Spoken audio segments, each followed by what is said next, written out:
निंड मां जागण बाद जिस्मानी सुकून जो अहसास हर शख्स लाइ मुख़्तलिफ़ हूंदो आहे। कुझु माण्हू निंड मां सुजाग थींदे ई भरपूर तरीक़े सां पंहिंजनि कमनि कारनि में मसरूफ़ थी वेंदा आहिनि, पर कुझु माण्हुनि जूं अखियूं, ॻोरियूं ऐं पिंबड़ियूं सुस्त हूंदियूं आहिनि। इहे वधीक जिस्मानी कमज़ोरीअ जो शिकार नज़र ईंदा आहिनि। जेतोणीकि हिननि भरपूर निंड कई हूंदी आहे, पर संदनि जिस्म सुकून जे अहसास खां ख़ाली हूंदो आहे। माहिरनि मूजिबि अॼोके दौर में वधंदड़ ॻणतियूं ऐं ज़हनी दबाव हर इंसान में मुख़्तलिफ़ हूंदो आहे। इन हवाले सां जिस्म खे घुर्बल सुकून जो वक़फ़ो बि घटि वधि थी वेंदो आहे। इहा हिकु हक़ीक़त आहे त कम ऐं दॿाअ सां भरपूर हफ़्तो गुज़ारण बाद मुकमिल सुकून ऐं आराम पहिरीं ज़रूरत हूंदो आहे। इंसानी जिस्म खे घटि में घटि केतिरा कलाक आराम जी ज़रूरत हूंदी आहे। इन हवाले सां माहिरनि जो चवणु आहे त ज़िंदगी में ॻणतियुनि ऐं परेशानियुनि मां छुटकारो हासिल करणु नामुमकिन आहे, पर इहा हिकु हक़ीक़त आहे त लाॻीते कम बाद जिस्म खे ताज़ो थियण लाइ आराम जी सख़्त ज़रूरत हूंदी आहे। ज़हनी दॿाउ ऐं लाॻीतो जिस्मानी थकावट इंसानी सिहत लाइ हानिकार आहे, जंहिंखां बचणु घुरिजे। फिज़िकल एक्सरसाइज़ जी ॼाण रखंदड़ माहिर एमिली नागोस्की ऐं संदसि भेण एमेलिया नागोस्की चवनि थियूं त जिस्म जे बहितर कमु करण लाइ ॾींहं जो 42% हिसो आराम ज़रूरी हूंदो आहे।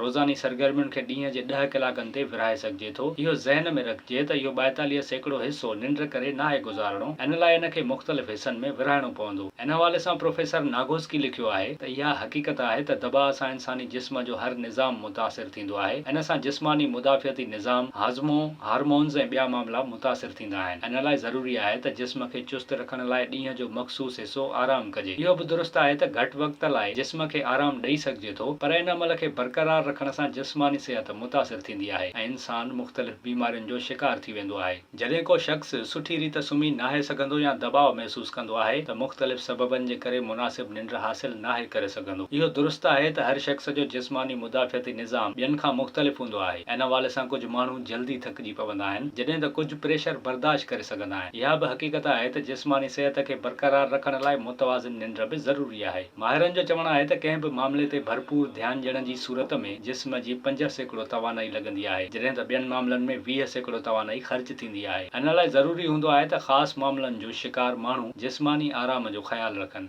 डॉक्टर सैंड्रा स्मिथ पंहिंजे किताब में आराम जा 7 क़िस्म बयानु कया आहिनि, जिन में तख़लीक़ी, ज़हनी, जिस्मानी, समाजी, जज़्बाती एहसासनि सां भरपूर ऐं रूहानी सुकून शामिल आहे। हर इंसान खे सुठी निंड जी ज़रूरत हूंदी आहे, जिन में 7 उनसुरनि खे नज़र में रखणु घुरिजे। कुझु माण्हुनि खे ॿियनि जी भेट में आराम जी वधीक ज़रूरत हूंदी आहे, छो त हू तवानाई वधीक ख़र्च कंदा आहिनि। आराम खे जेकॾहिं जिस्मानी या ज़हनी तंदुरुस्ती में वाध जो ज़रियो चइजे त ग़लति न हूंदो। पुरसुकून थियण लाइ घुमण फिरण या ख़ुशगवार माहौल में वक़्तु गुज़ारे सघिजे थो। ॿियो ज़रियो निंड आहे, जेका जिस्म जी बुनियादी ज़रूरत आहे। इन सां जिस्म जा अंदरूनी अफ़ाल बहितर कमु करण जोगा थियनि था। इन हवाले सां हर राति 7 खां 9 कलाक पुरसुकून निंड जिस्मानी सिहत लाइ फ़ाइदेमंद हूंदी आहे, जंहिंसां न रुगो जिस्मानी निज़ाम पर ज़हन बि ताज़ो थींदो आहे ऐं हाफ़िज़े जी क़ुवत में बि वाध थींदी आहे। जेकॾहिं अव्हां रोज़ानी सरगर्मियुनि खे उकलाइण लाइ वक़्तु मुक़ररु कंदा आहियो, त इहो बि ज़रूरी आहे त आराम लाइ बि वक़्तु कढो, त जीअं जिस्मानी सिहत मुतासिर न थिए।